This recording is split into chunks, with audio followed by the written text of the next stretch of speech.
Hello and welcome to Trading Supra. In this brief video, I'll show you how to access and activate your SupraNews indicator. And so to begin, we want to access the indicators panel, and you can do that by either clicking the button, you can right click and select indicators, or hold down Control and press I. That will open the indicators window. Here you want to go to your Trading Supra folder, and inside you'll find SupraNews. Go ahead and double click that. SupraNews will now appear in the lower left hand corner, and here we have some things that are automatically ticked for you, so it's automatically enabled. And so you can control the appearance of the news text.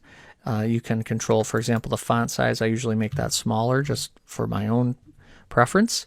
So I'll go ahead and do that and show you what it looks like. So I'll click OK.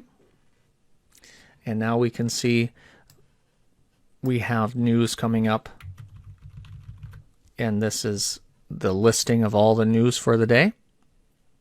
And as you may know, maybe not, the news items that are more likely to impact the market and make it move are labeled in red, and those less likely to impact the market and make it move are labeled in green.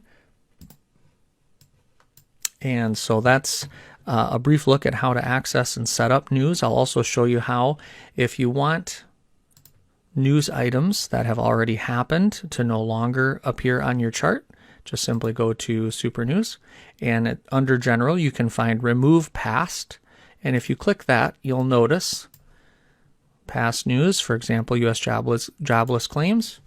It's now not visible any longer, and so that's another option you have where you can control just how much is on your chart and whether or not you want to see the news that has recently happened or not. And so that's a brief look at how to access the SupraNews indicator and then a few of the various controls that are available to you. So everyone, trade safely, and thanks so much. We'll see you soon. Take care. Bye-bye.